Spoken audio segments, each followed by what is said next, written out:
Yes, there we go. Cannabis news. I'm your host, Joe Klare.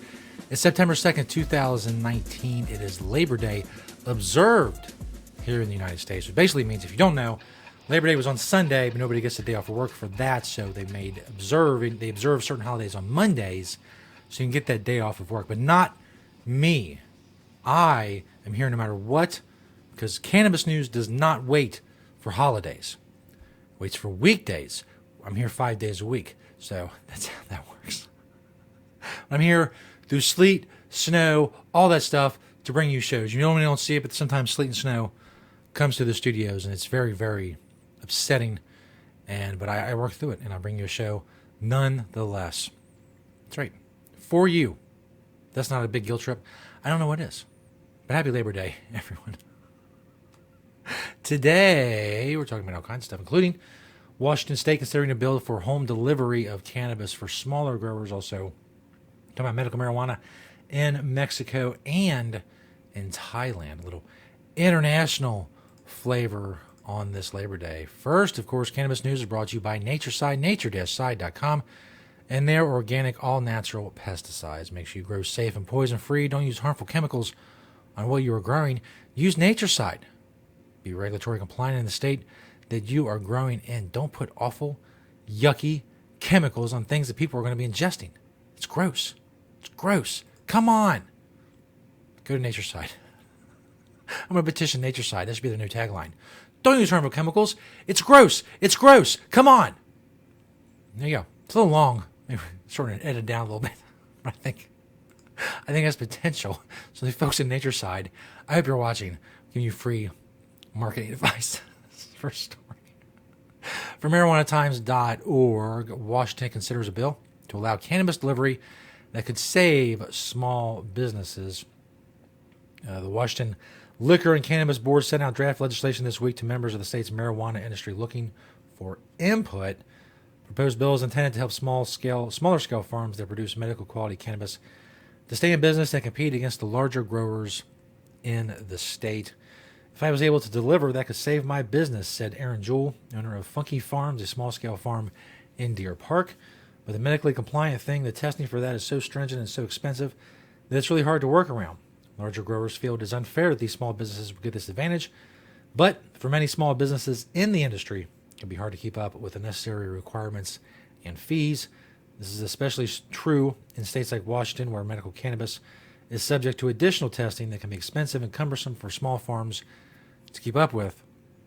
So in other words, the state imposed these stringent, expensive, cumbersome regulations, and now they're trying to alleviate that problem for some, the problem that they caused, trying to alleviate it for some and allow them to compete. Look, I know everybody's very gung-ho about regulations, and I know a lot of people joke about libertarians and all that stuff, but here's the problem. The more regulations there are, the less competition there's going to be. Whatever industry you're talking about. Take retail, for example. Walmart. Walmart doesn't have a problem with regulations. Walmart doesn't have a problem with higher minimum wages. They're raising their minimum wage as we speak. Walmart doesn't pay the federal minimum wage. They pay their own minimum wage, which is higher than the federal wage. They don't care about all that stuff because they can absorb those costs. What those costs do is keep out the competitors, the smaller, more nimble, more responsive, quicker, more advanced, whatever you want to call them, competitors that could possibly come in and compete with someone like Walmart. Regulations keep them out, and Walmart's fine with that. Big regulations are fine with regulations. Big corporations are fine with regulations. In fact, they write many of them. They don't care because it's going to keep competition out and leave them standing. They can absorb all kinds of fees and all that. So will this help some small businesses? I don't know. I guess we'll see. Overall, as you know, I'm pro-delivery. I mean, that's an understatement. Yes, drones bringing packages of marijuana from Amazon to my door. Yes, as the kids say, I'm here for that. So, bring it on. But if you want smaller competitors to enter the market, you're going to back off on the regulations some. And I know, we're all going to die if because the only reason people like McDonald's don't serve tainted beef because the government tells them not to. It's not because they don't want to kill their customers and have horrible public relations and lose a lot of sales and watch their stock price drop precipitously. No, it's not that. It's because the government says, don't kill people with your beef. That's the only reason McDonald's isn't killing people willy-nilly, apparently. The only reason someone doesn't stab you with shoot you with a nail gun in Walmart or Home Depot is because the government says you can't do that. Otherwise, businesses would just be killing people off all over the place because that's how you run a good business. You kill your customers. And don't give me the tobacco example. These aren't those days. Yes, tobacco executives hid things, and the government should have caught it, but they didn't. Because the government provides a false sense of security, like, hey, this product has been checked out by somebody, so you're cool. When in reality, they're not very good at that job. They impose the regulations. People think, oh, well, that's great. There's regulations. That means everything's cool. I can eat this. But no. There's just as much chance that it's going to harm you under government regulation as without. Under the former, you just have this, like I said, this false sense of security that, oh, well, the government's checked this out, so it's cool. I'll go ahead and eat it. FDA-approved drugs kill tens of thousands of people every year. But people think it's okay. I'll take some aspirin. It's fine. I'll take a bunch of aspirin. It's cool. It's regulated. FDA, bro. No, you're dead. So, just, if you want smaller competitors coming in, just got to back off a little bit and let them do what they need to do. This notion that marijuana is this horribly destructive and dangerous substance that needs the government every step of the way is horse hockey. I'm sorry for the language. I normally don't use such language, but it's horse hockey. Yeah, that's right, I said it. I don't care if I get a rating something from YouTube for my language. This next story is also, I was going to say the first one's not from the Washington Post. This is from the Washington Post. Why do I think the first one was from the Washington Post? It's from the Marijuana Times. I don't know. Maybe it's the M. If you flip it up, it looks like a W. I don't know. Doesn't matter. I'm off track. Back on track. Mexican cannabis users eagerly await legal marijuana. I'm a little scattered today. I'm not sure why. Maybe it's a lack of sleep. Could be. Makes for a better show or a worse show. Remains to be seen. Last October, the court ruled. Well, in August, the Mexican Supreme Court ordered the health ministry to publish guidelines for medical cannabis use within 180 days. Of course, last October, the court also ruled that the prohibition of personal use, possession, and private cultivation of cannabis is unconstitutional in Mexico because it violates, quote, the fundamental right to the free development of the personality. I'm not 100% sure what that means. I'm not a Mexican Constitution scholar. I'm as far from that as you can be. And whatever liberalizes or lessens the restrictions around cannabis in any country is a great thing. But I'm not sure what the fundamental right to the free development of the personality means. Apparently it means you're allowed to grow marijuana. So yes, I am on board. That sounds good to me.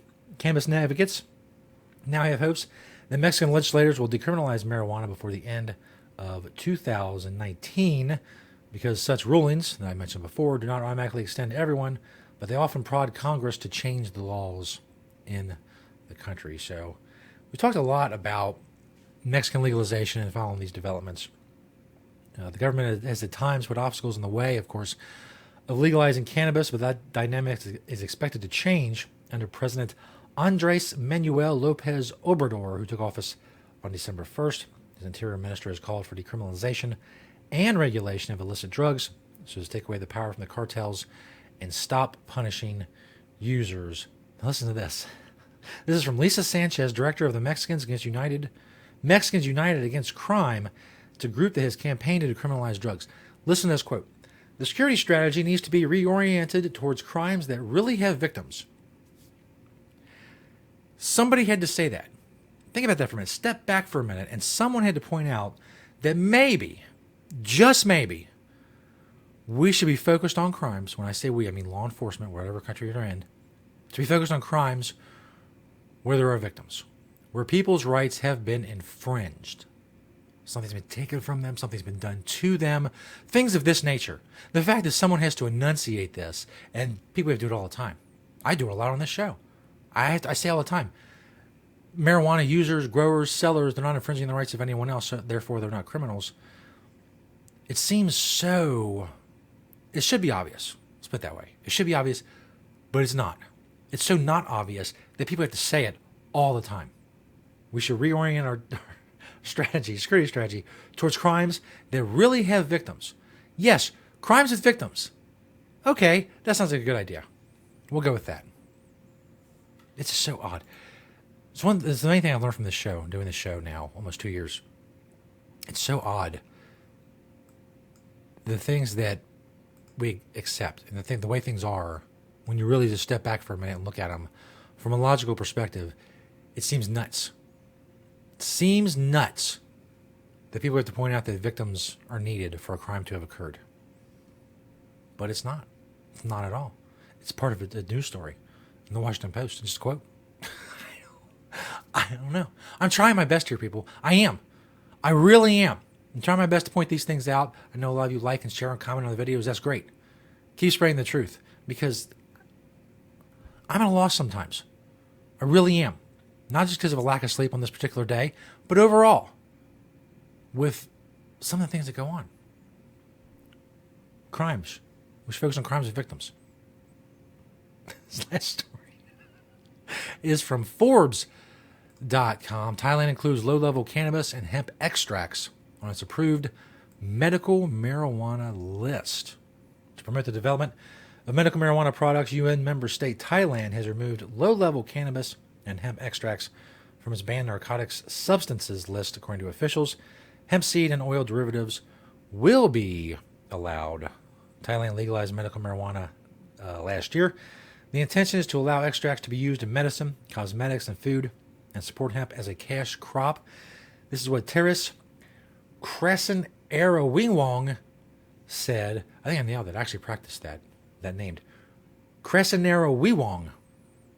I nailed it. I'm sure of it this time. He was the Secretary General of the Food and Drug Administration in Thailand. So far, only hospitals and research facilities are allowed to apply licenses to develop medical extracts from cannabis, but businesses see an opportunity. This is according to Reuters. CBD extracts from cannabis and hemp plants containing less than 0.2% THC were removed from the Category 5 narcotics scheduling, according to a Thai regulator, under the terms of Thailand's Measure for Suppressing Narcotic Offenders Act, which is similar to the United States' current federal drug scheduling system. Category 5 includes psychedelic mushrooms, cannabis, and kratom. 0.2%, that's a little bit lower than 0.3% here in the United States. It's unnecessary. I mean, you're not going to get high. If it comes out at 0.4, 0.5, you're not going to feel that. I'm sorry to burst your bubble for you all out there pushing that new 0.5% chronic, but it's not going to do much. I'm sorry. I know a lot of you are disappointed. You're sitting there, you just got a bag of the new 0.5% THC, and you're expecting to get blazed out of your mind, son, but you're not going to. They'll tell you it's not hemp and CBD, it's marijuana, it's legally marijuana, but you smoke it, you'll notice the difference. Thanks everybody for checking out the show. Make sure you check out MakeCannabisGreatAgain.com for the swag. Keep sharing and liking all that stuff with the videos. Marijuana Times, you search the videos on YouTube and Vimeo. If you want the audio version of the show, check out Apple Podcast. Thank you to NatureSide, nature-side.com, and their organic, all-natural pesticides. Thank you to all of you for watching and listening today. Keep spreading that word. We'll see you next time right here on Cannabis News.